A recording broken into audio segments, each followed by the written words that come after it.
Hey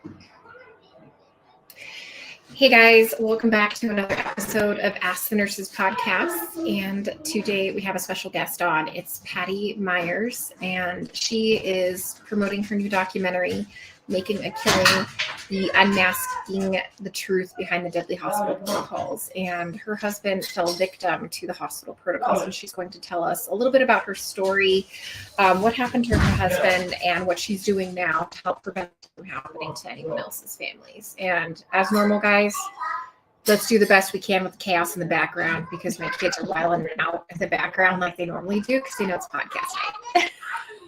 And my dogs have already hit their limit for Zoom today, so they are off. Jess, your son was like, "I'm not having it." He ate all your snacks, didn't he? On the table. He ate all my snacks. I got an empty desk. I know, we were talking to Patty, and I'm just like, "Sandwich, please don't mind me being rude." I'm like shoving a sandwich in my mouth. I haven't eaten yet today. So let's go ahead and let's. I hope the volume will play on this, but let's go ahead and let's play the trailer. Come on.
Any volume? I want to pay first. See? Oh, Were you guys able to hear any volume? No, the volume's not coming through.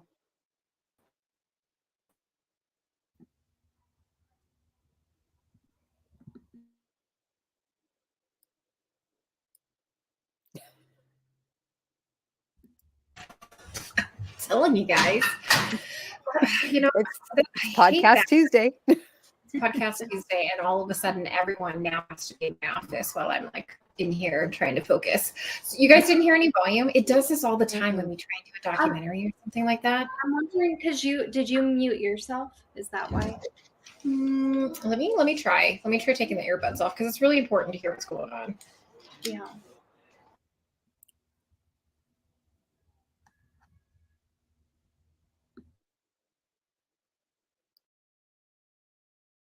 Let me try playing it again. I think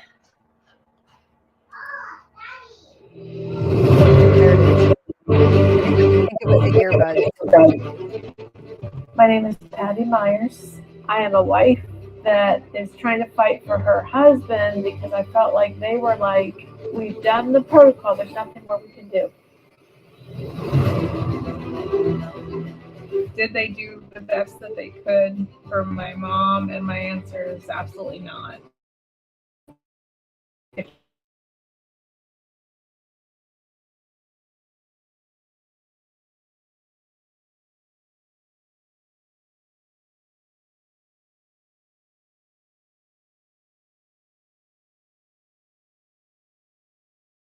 They don't kill you in the hospital. And when you have government involved in healthcare, it's almost like you're just a number at that point. So I can't argue with the folks who say they want to stay away from the hospitals. So hospitals figure out how to redeem themselves. But until they're willing to stand up and say, you know, we made a really big mistake. And I said, how can you tell me about data when you don't even know where to go to get the data? I mean, she sounded really incompetent. She was nasty. And I knew right then that there was something more behind this. This whole healthcare has changed. The incentive is money. No medicine, no treatment should just be the one size fits all for anybody. Once we normalize something that's evil, it's not going to stop. There's just going to be other reasons that they continue it. I mean, nobody wants to ever admit they're wrong. They can't afford to be proved wrong. Body count is way too high, and they have the power to make sure it's difficult to prove them wrong. I'm so sick and tired of the protocol. The protocol sucks. It wasn't working, and it actually killed Toby. So all that they're scaring, their scare tactics, and their bullying, and their belittling, enough. Enough.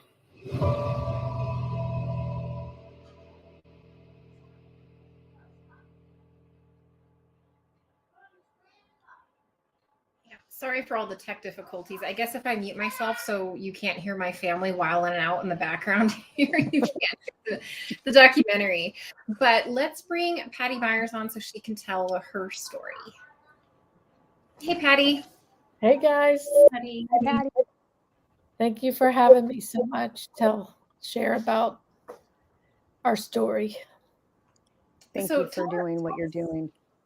Yeah, it's hard because every time you have to tell the story, you have to relive it. And I know that you were just up at the Senate talking about it again today. Yeah. So let's start at the beginning. Let's start how all of this happened with your husband, how it led into the documentary, and then what you were doing today to bring awareness.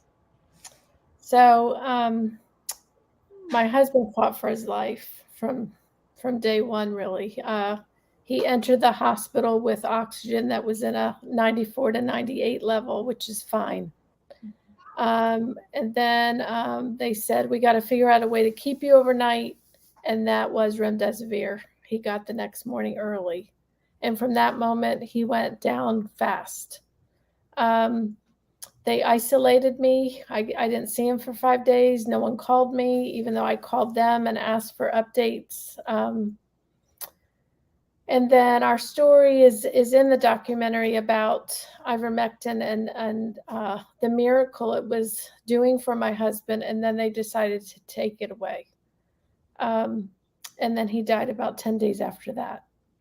But one of the main reasons why I'm doing the documentary is because, sometimes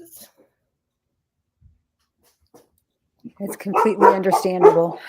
This having to all of what we've dealt with the last 2 years has been really, really bad. Take your time, because I know you were just at the Senate having to relive the trauma, and now we're asking you to relive the trauma just 2 hours after you relived it. So take your time. But I have to stand for people that can't. So it's hard, but I'm going to do it.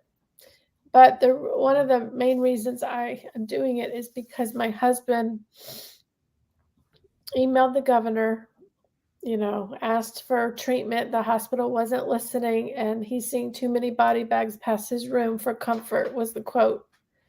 He emailed the news media.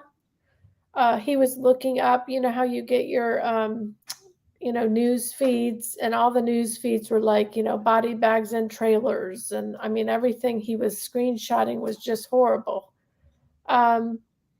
He called ACA. They never responded to his call. And he looked up his patient rights. So here's a person that's supposed to be in the hospital getting care, like relaxing, like not worrying about saving himself. And that's what he was doing. And that's where my husband and I are big advocates for people with disabilities. Our son has autism, and for years we've stood up for things that are not right. People treating people with disabilities wrongly. So it is just in our blood that we stand up for people. And he was trying to do that for himself, and not one person responded. So I have to stand up and say his story and how brave he was to watch all that, and to hear you're not going to make it, and to see body bags, and just think there wasn't hope when there really was hope. It's just I didn't have all the information that I do now, that I could have helped him myself. They lied to you about, you can't take him out of the hospital. That's a lie.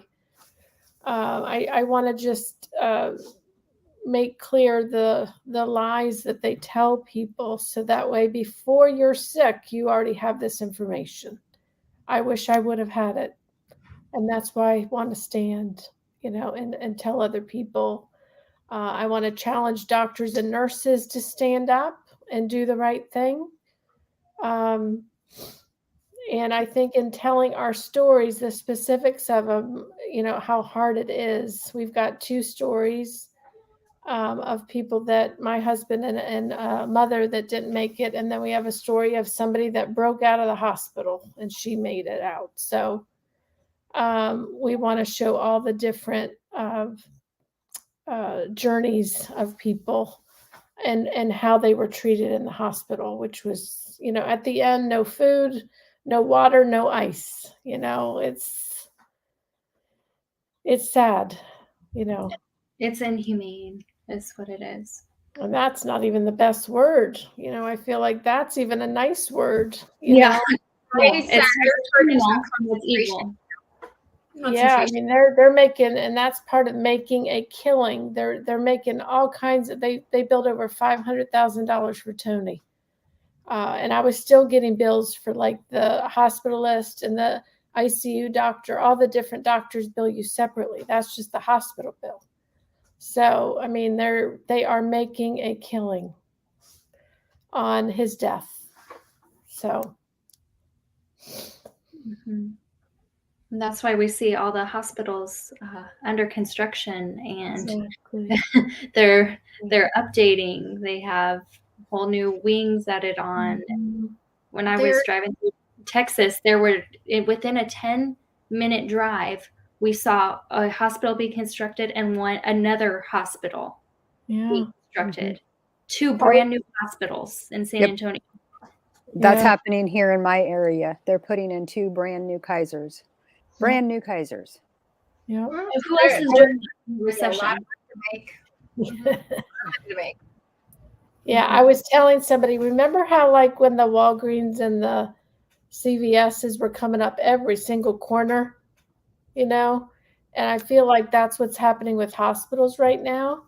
I mean, I'm the same, guys. I mean, I can count probably 8 or 10 different ER units, or a lot of primary, like urgent care, primary care. They're just all over. So they're making a killing again. Right. So. Can you talk to us more about that, Patty? Can you share about the CARES Act and? Yeah. So. Just how much money is being funneled to these hospitals and where it's coming from. Yeah. So they incentivize, I say it often, but they incentivize people to be killed. And I felt as a wife, just watching for almost 4 weeks in the hospital, or 3 weeks, I guess it would have been. They are deciding who lives and who dies. It's very clear. I mean, and so when you're told, hey, you're going to get X money, so they get about $39,000 for ventilation, and it's about $3,500 a dose for remdesivir. It's usually 5 to 7 doses, sometimes double dosing. I've heard all kinds of things with that. I mean, and then the hospital here in Orlando, they get $100,000 bonus on top of the billing that they did also. So if they come in with COVID, there's money to be had. If they die of COVID, there's money to be had. If, they test for COVID, there's money to be had. So people have a car accident, all of a sudden now they have COVID too. I mean, this is happening constantly. Medicare, Medicaid, they get 20% bonus. And this is all for anybody to look up on the CDC website. This is not something I just came up with myself.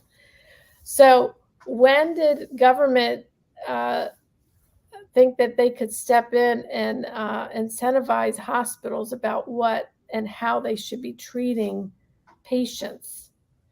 I just got a text. I'm getting all kinds of email and communication through my documentary, and one nurse said that the doctor said, she said the family's asking for ivermectin. He said, well, go ahead and give it to him because he's going to die anyways.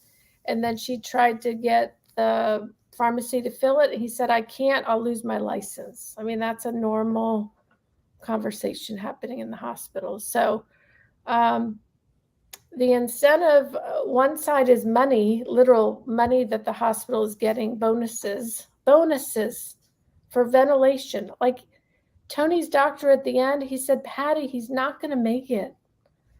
And I said, well, I mean, I think there's still other medicines we can do. And he said, listen, he should have been ventilated when he was at 40% high flow. And I said, what? Ventilation is not. He's like, he should have done it when he was doing better. I was like, what in the world? And then the next sentences were, I used to vent people and they would live. They're not living anymore. I said, well, why are you pushing him to vent? And he goes, like that. You know, so it's like if they have decided they're going to die, I felt like they were trying to push him through, like, he's going to die. Let's get the vent in. Let's get all the other stuff, the protocol, and let's be done with him because we need this bed. I mean, that's how I felt. But yeah, there's huge money incentives for all of this. And even the ICU doctor said also in that same conversation, because I was trying to get the ivermectin again, and he said, listen, I'm doing this is the quote, the FDA, the CDC, and this hospital has told me to do. And I'm like, what about you as a doctor? Like why are you following what they're saying? I thought you went to school with your knowledge and trying different things. And he just shook his head. So. Just following orders. Mm-hmm. Yeah, from people that aren't in the healthcare system. Yep, because if they went something off the protocol, they would get in trouble. Right? Mm-hmm. Yeah. Yeah. We've seen it over and over and over again. Yeah. You even speak about something off, like not what the mainstream says, you're in trouble if you're a licensed individual. Yeah, mm-hmm. Misinformation. I'm so sick and tired of that word. So are we. I'm not like frame complaints and put them up against my wall right here as a bad example. And I did a whole speech and I did all misinformation, like the true misinformation. Mm-hmm. And I just would say something and I'm like, that's misinformation. And it's just really makes that word just makes my skin crawl. But mm-hmm. So how did you find out about the treatment that does work, the IVM, and how did you get that going? Like, how did it start? So that 5th day that I was telling you I couldn't get in, and then finally I said, let me just go to this hospital. So that same day, I knew of a girl here in Orlando whose husband was on a ventilator. This was like at the first start of COVID.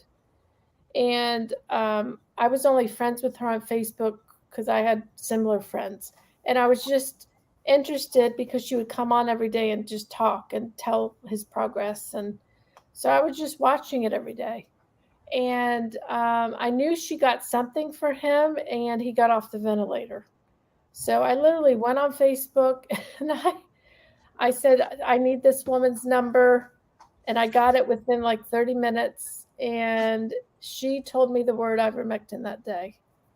And I remember like, how do you spell it? I mean, I was so overwhelmed, but she told me that, and she just gave me a lot of information, throughout. And I tell her a lot, like we almost had it. Like even with, he was only on half the dose, but we still almost had him out of there, But yeah, I mean, I've networked with a lot of people that have more knowledge than I have. Like I said, I was always like 10 steps behind, I felt like I kept getting closer, but I was never quite knowledgeable fully until after he died. I feel like I'm pretty knowledgeable now to help people, but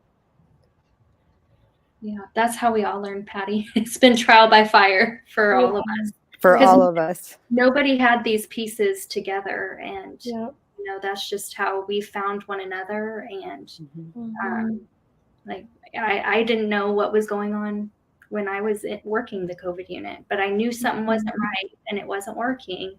And then somebody had told me, hey, one of the older nurses was like, that hydroxychloroquine and ivermectin work. And I was like, okay.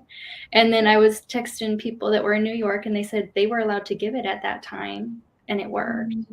And I had a friend in California, it works. And then I found Nicole's video, and there it was just, okay, we don't have any other options. We have to leave the system because they don't.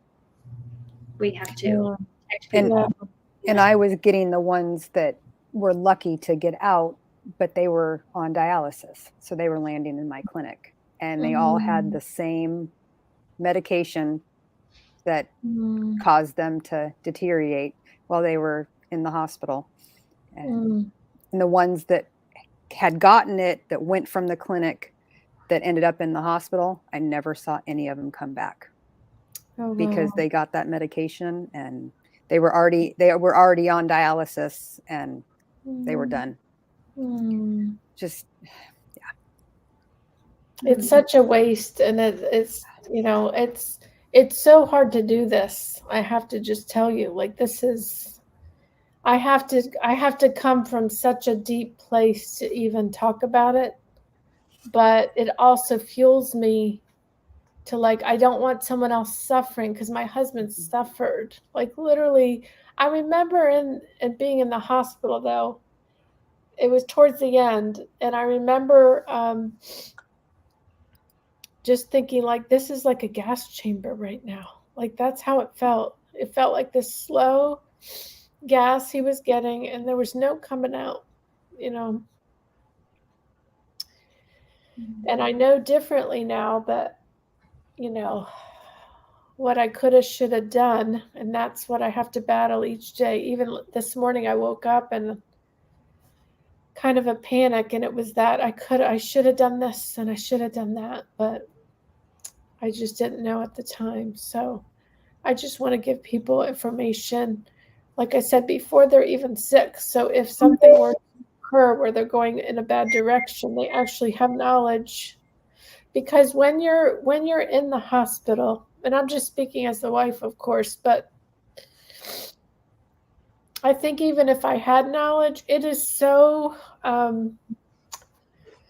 overwhelming. That's probably like a least term, but it's like you can't think. You're just in panic mode. And I had a lot of doctor friends and a lot of nurse friends and attorneys and all kinds of stuff, but you can't think because your loved one is hurting, and then they don't let you be with them that much. And some people don't get anything, and I'm grateful. I mean, I was able to be with him when he died, and somewhat, once I got in there that fifth day, I was pretty much able to go in every day, even if it was minimal time.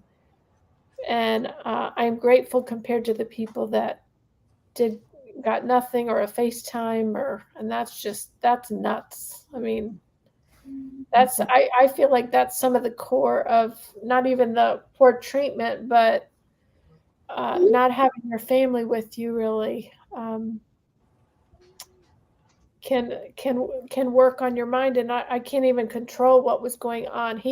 What I saw and what he told me was bad enough, but that was only probably this much of what was going on, so Because he probably didn't even know half of what was going on. He only saw what was happening in his room. He didn't Right. know what was happening outside of his room and when he was Well, asleep. Well, he would I looked in like his history, so if it said code, I don't know all the codes, code whatever, he was looking it up, and it was always like crash, their rest, cardiac arrest, and so whether like one day he said it's 5 body bags I've seen, please tell him to close my blind. So it was body bags, it was code blues, it was you're not going to make it. We've done all the medicines. I mean,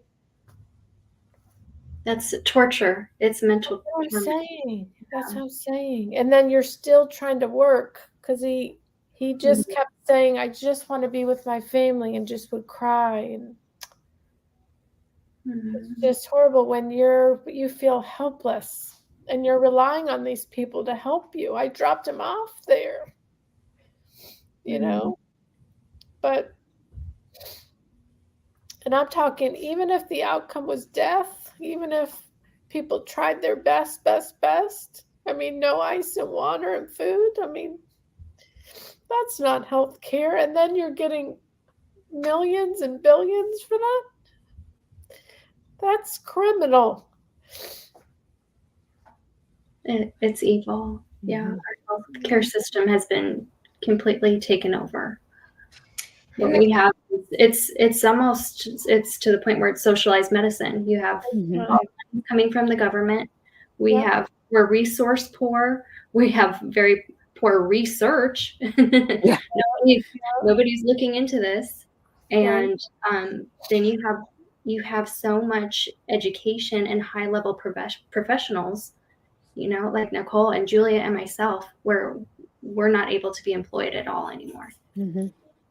Well, that's why we gotta do these freedom hospitals, freedom clinics. We need to get back to what, and I don't know if it ever was. I say back to what it was, but I mean, I used to talk to my doctor and we had a conversation. I personally did. I've had surgeries and we've talked through different scenarios, and I've researched something and brought it to their attention, and we talked about it. That doesn't happen anymore. I just went to the doctor about 3 or 4 months ago. He didn't touch me. Yep. He didn't do my heart. He didn't look at my thyroid. I have thyroid disease. Nothing. He sat there with his computer and said, how can I help you? I was there for my thyroid level. What do you mean, how can I help you? He didn't even look at me.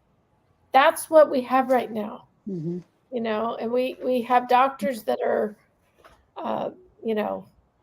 doing what they're told with their groups or their hospitals, or and it's patient mill. Yeah, right through. Yeah. Yep. And I can't tell you how many people we tried to help last year where the family, we'd look in the charts and it would say lung sounds clear, or it would have, it would say lung sounds crackles, and the family would say the patient's lungs were never listened to. They were charting things they weren't doing.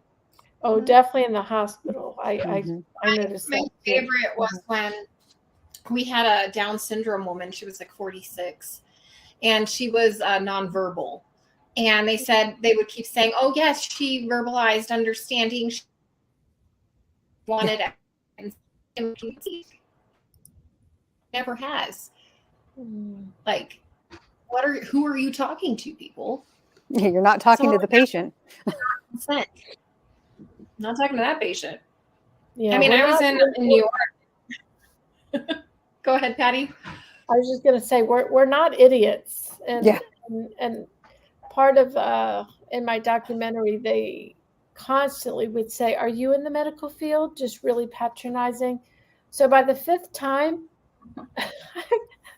it was the infectious disease. I asked for some other medicine. He's like, "Are you in the medical field?" And I said, "Yes, I am. I'm a behavior analyst, and I work with people with disabilities."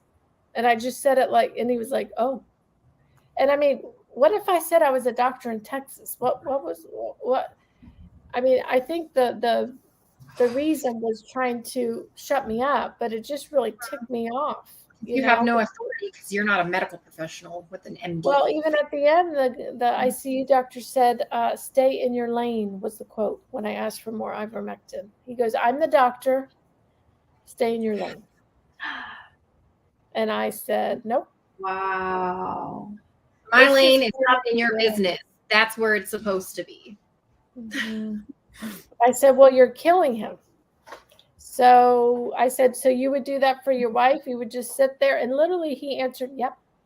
He's like, and I'm like, I asked the doctor one time, I'm like, how many people have walked away from this unit using the protocol that you've used? And at that time, he's like, well, 3 in about a year. And I'm like, I've only lost 3 in about a year. And you've only saved 3 in about a year. So that should tell you something about your protocols.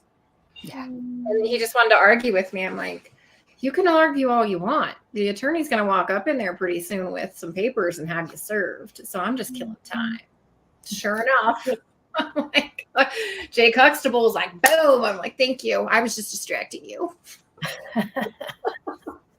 Oh, no. Gosh. It's so irrational. It's more about control sometimes with these providers and these nurses and doctors than it is about anything else. It's about seizing control and their authority. And I'm like, I don't know. But I think I'd look really damn good if I was a doctor and I had a really high survival rate. Wouldn't people be praising? That would be a very good ego bump. And honestly, I feel like I'm an advocate, don't get me wrong. And when I mean business, I get down to it. But I know what I needed to do. You know, I didn't bring them donuts or anything, but I stayed calm. I stayed like, we really need this. And, you know, the ivermectin day, that 5th day that I was trying, that day I got a little crazier. But really my crazier was, I need the doctor. Why do you need the doctor? I'm like, I need to get this medicine. What medicine? And so she's like, I said ivermectin. And she's like, oh, I don't think she's going to do it. And I said, listen, just have her call me. And then she goes, she's not going to do it. And then I just said, he's going to be getting ivermectin today. I'm not sure how it's going to happen, but he will be getting it today. Just like that. Not rude, not. She goes, you need to calm down or you're never going to see your husband again up here. And I said, oh, no, we're not doing that either. I mean, it was just like, wasn't mean, wasn't going to take it either, you know? So I wasn't a crazy, you know, yelling, you know, I was just firm, you know? But I mean, they're walking all over people that are just like, oh, okay, doctor, yes, whatever you say, you know. And they didn't like that, obviously. So then they got real defensive with me with the, you know, are you in the medical field thing?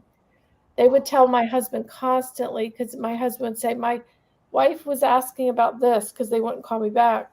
And then he texted me once where the doctor said, your wife needs to stay out of it. We're handling it, you know. And it's like, you're obviously not. He's doing bad every day, you know. So frustrating. Mm-hmm. That's an incredible fight, uphill battle that you had to do, Patty.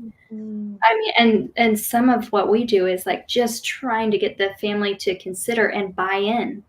Mm-hmm. And half the time, if they get one no, they're like, well, the doctor, oh, and then I've heard, but they're so nice. Mm-hmm. No, they're not. They're denying. They're a hospital advocate for you. They're a customer service representative. They're not a nurse advocate. Yeah, they're not a nurse advocate like we're nurse advocates. They're working for the hospital. Yeah. Well, they're all, I mean, everyone I interviewed, because once Tony said, oh, this lady, she's a traveling nurse. So then every time I went in there, I would ask them if they're traveling. And then the whole intensivist, the infectious disease, the lung doctor, they're all contracting groups. There was no employees that I knew of in that whole time. So, like, you know, and I could be wrong, but it's, you know, when you're an employee of something, there's more ownership in there, right? This is like, I'm here, I did my thing, check the box, I'm out. So one time Tony even called me on a cell because I couldn't get the lung doctor to call me. And so when the guy walked in, I think Tony just called me but didn't say anything and just held the phone, by his bed. And then all of a sudden I start talking. And then when he left, Tony's like, "Oh, he's so mad at you right now." I said, "Why is he mad?" He's like, "He needs to do his rounds. He doesn't have time to chit chat." And, that's a problem, I mean, we don't go and drop our family off at a hospital and then just, not want to communicate with anybody. I mean, that's crazy. Yeah, this stuff that I've dealt with on a personal level with my own family members. My father-in-law had it in January of 2021, and we took him. I didn't want to take him in. We took him to the hospital. They whisked him away, and then we found out 2 days into his stay, we found out he had been tied to the bed, and that's why he wasn't answering his phone. Oh, that's often. Yeah, and that was like I flipped out because they wouldn't let us in. I flipped out, and I'm like, There's a reason they didn't want you in there. Yeah. And as soon as I started, I was on the phone, and I'm like, I'm on my way to pick him up. Like, you're discharging him with oxygen. I'm bringing him home, because they were, the whole thing, they were saying he has to be quarantined for 10 days. And I'm like, I don't give a rat's, what. I am bringing him home. I know what to do. And I brought him home, and we're up to almost 2 years into it, and he's still alive. Wow. Now, my grandfather, we lost him in January of this year because they wouldn't let us in. They wouldn't let us get near him. And I mean, it's just, you have to fight. You absolutely have to fight, because if you can't get in there and do anything, we know what will happen, even when you can get in there. Right. Even when you can't, even when you have the knowledge, I mean, there's still people that are dying with all that, but it's definitely helpful to know this information and know what's going on in the hospitals, and not just COVID. I say that in my documentary. It's COVID stories that I'm sharing, but it's about our healthcare system as a whole. This is the new standard of care, which is deplorable. Yes. Yeah, it's not care. It's not care at all. There's no care in the world that is this horrible. And just even compassion. I mean, we have videos of patients that have died that have recorded themselves telling us they're being made fun of, and you hear the nurses in the background laughing and making their TikToks, dancing. Yeah. And put them on the vent. They have code words for it. They make fun of the vent in the sense of shut them up, lock them up, it's just horrible. And that's okay. Like, how is that okay? Like, how do they have their license doing that? But yet other doctors and nurses, I don't know if nurses can prescribe like that, but how when they can't prescribe things that other alternative, even like vitamins, IV vitamins stuff. So, but yet they can make fun and do that, and that's okay. We have to stand. Yep. And we have to keep standing and say that's not okay. And we have to do alternative things to help patients, get better in all things, not just COVID. When does your documentary come out? Is it out now, or? It's already out. Yes. It is already out. Okay. So we can share that for our viewers, and yes. So they go to my website, makingakillingdoc.com, and it's right there on the top. You'll click watch. The trailer's on there, and then the full documentary is on there. Awesome. We will definitely get that out for you. Thank you. It's all of this is just criminal, and I can't believe we're almost 3 years into this, and we're still where we're at. And we're still having to fight for patient care and for proper care. Right. Yeah, just plain care. Just foundational care. I mean, at the least, it used to be like I even told I met with the CEO and the COO of the hospital system my husband was at, and I said, you build over $500,000. You can't just find someone to bring ice and water and, just talk to a patient. I mean, it's just, or pay somebody to train the family to put on PPE. I mean, I didn't spend a whole lot of time in nursing school learning PPE. We can teach everyone PPE. It really wouldn't be that hard. Yeah, so much. It wouldn't be that hard. I mean, the pediatricians do it. They have a sick section. This is where the patient's insured if you've been exposed or sick, and this is the well section for your well visits. And so it's like they figured it out. I think that we can give it a try. Yeah, no, that's a good point. I didn't think about that, but that is a good point. Yeah. Well, when I was on the unit, we had family members as long as you worked in the hospital because you're trained to wear an N95. And I'm like, really? That's the requirement? Is that you have a badge and you're trained? I can train them to do this. It's simple. Like it's not rocket science. It's very simple.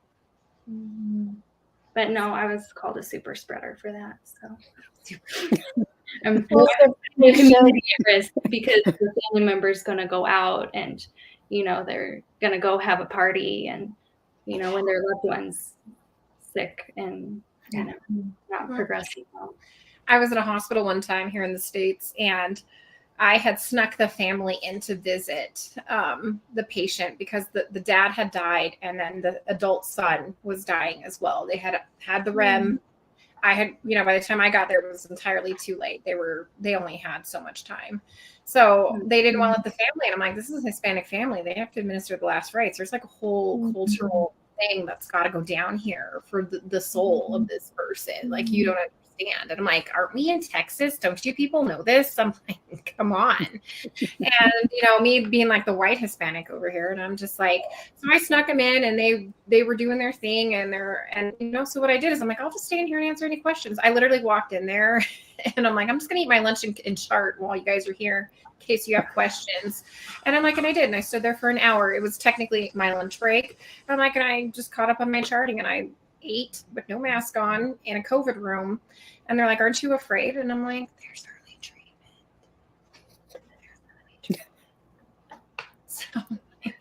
So by that time I'd caught like Rona like 5 or 6 times or something like that. I'm like, my immune system could attack a squirrel. Plus I have 2 small children, and I'm like, it might be able to take down a small cat, quite possibly another rodent. So Patty, thank you so much for coming onto our podcast. We really appreciate you sharing your story, your documentary, and we will make sure. You probably saw it already. We've already started sharing your documentary, and we'll do another round of share, get it out in our newsletter and everything like that, so people can see it and we can spread the awareness so this doesn't happen to anyone else's family. Yeah, thank you, each of your ladies, for what you're doing too, and standing up, because you guys are an example of standing up. So thank you. Thank you. Thank you for your support. Yes.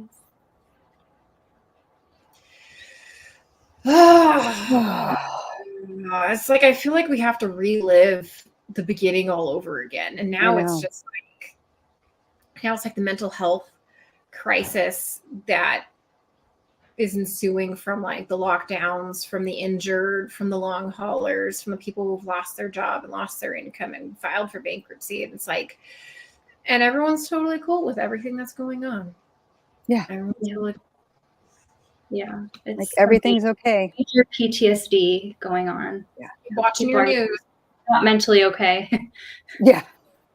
Yeah. It's just, it's like I keep having flashbacks. Like I brought up my father-in-law of, finding out that he was tied to the bed and that was why he couldn't answer the phone. It's just, it's like, if it wasn't for me having a complete meltdown on the phone with the case manager, we probably wouldn't have him today. He wouldn't be with us. The squeaky wheel gets the grease is what I tell people. Yeah. Exactly. Save the world is to turn the news off. So I was at families for Thanksgiving and we don't watch the news at all because I'm like, it's just poison and it's incorrect to begin with. And the amount of propaganda that got played in commercials and how many jab, get your booster, whatever, like commercials that came on. And I'm like, I would rather watch techno music on repeat on YouTube before I ever watch this again. Like, and that was just the propaganda in between like the football games. Like, Yeah. Which apparently is more than one football game. I'm like, damn, this is a really long game. It's been on for like 5 hours. And I'm like, this is like the 5th game. I'm like, I don't fucking know. I didn't grow up with cable. But thank you folks so much for joining us on another episode of Ask the Nurses. And look in the show notes. You'll find the link to the documentary for Patty Myers on there. So you can watch it. And we'll get it out on all of our social medias again for you to take a look at. So, all right. Bye, folks. Bye. Bye.